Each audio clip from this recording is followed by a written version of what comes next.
We've been studying radical functions, and now we're going to study how to solve a radical equation. So we're kind of pulling it all together at this point. When I'm solving radical equations, I have 3 steps that I usually follow. The first step I think about is I want to clean up the outside of the house. I want to clean up the yard. After I finish cleaning up the yard, I'm going to tear down the house, and then I'm going to clean up the inside of the house. So I'll show you what I mean by those 3 steps. But step 1, I'm going to clean up the yard. So right now, I notice that I have a house, which is square root of x plus 5.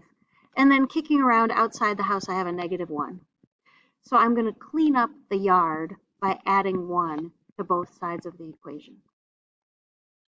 This becomes the square root of x plus 5 equals 4. And now at this point, I've cleaned up the yard. There's nothing left on the outside of the house. So I'm going to blow up the house or tear down the house, however you want to think about it. The way I'm going to get rid of a square root, the way I'm going to get rid of that house, is I'm going to take both sides of this equation to the second power.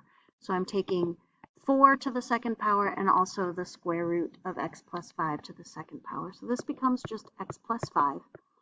That's tearing down the house, and then the other side of the house would be other side of the equation would be 16. And then my last step is I'm going to clean up the outside of the house. So I'm going to subtract 5 from both sides, and I get x equals 11. That is my solution to this radical equation. So these are my 3 steps. Just to review, the first step is clean up the yard. The second step is tear down the house. And we do that by squaring both sides. And then the third step is clean up the inside. So the plus 5 was inside the house. I couldn't get to that until I tore down the house.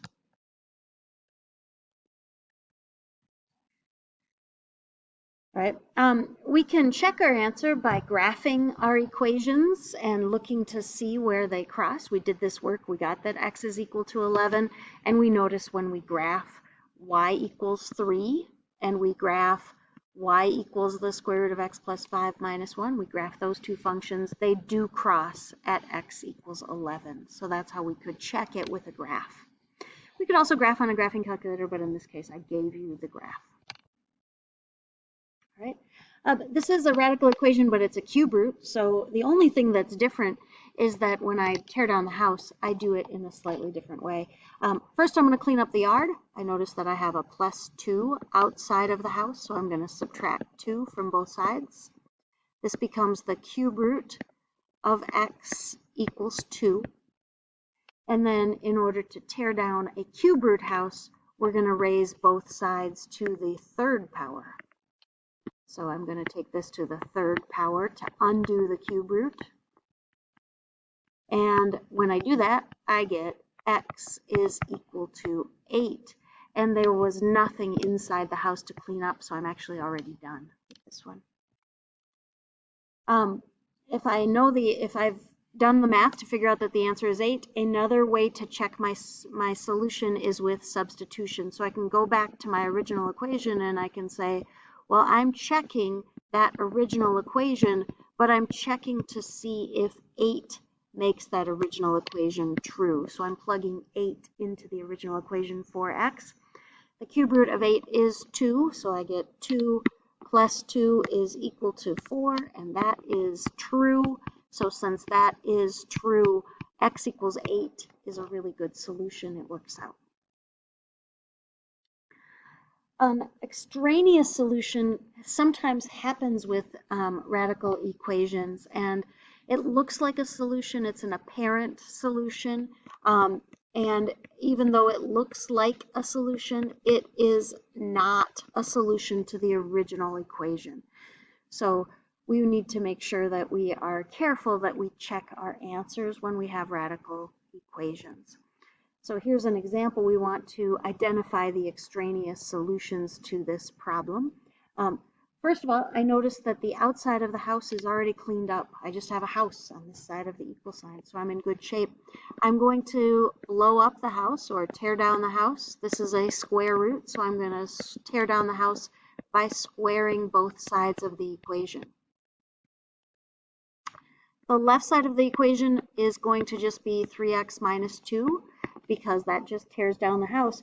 And then the right side of the equation you can either distribute or do a box, but you're multiplying x minus 4 times x minus 4. So be careful with that algebra. This becomes x squared minus 8x plus 16. It's very tempting to say that x minus 4 quantity squared is equal to x squared minus 16, but it's not true, so be careful of that. Okay, at this point, I'm no longer really solving a radical equation. I'm now solving a quadratic equation, and when I'm solving a quadratic, I would like my equation to be equal to 0. Make sure you're setting your quadratic equation equal to 0. So in order to do that, I'm going to get rid of the 3x. And I'm also going to get rid of the 2. I'm doing that to both sides of my equation, which makes it okay algebraically. And now this side of the equation is 0, and the other side of the equation is going to be x squared minus 11x plus 18. And now I need to factor my quadratic, so I'm going to do a product sum table. My product is 18 times 1, which is 18, and my sum is negative 11. So I'm looking for two numbers that multiply to 18 and add to negative 11. Their signs are the same, and they're both negative, and so I might think through the things that I know that multiply to 18, and then I can look and see which ones actually add to 11.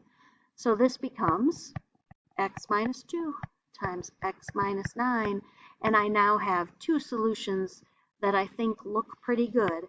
Since this is equal to 0, if x is equal to 2, that would work, or if x is equal to 9, that would work.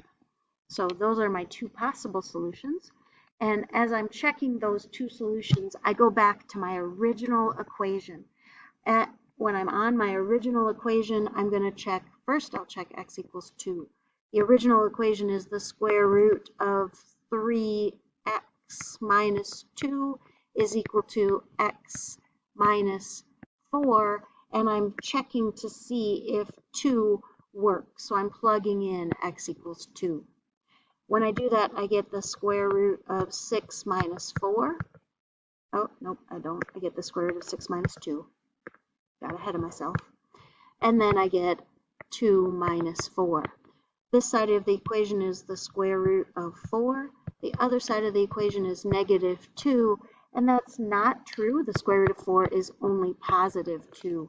So that means that x equals 2, which is the one I was testing, is extraneous. That solution is not really a solution to my original equation. It's an extraneous solution. I'm going to do the same thing for x equals 9.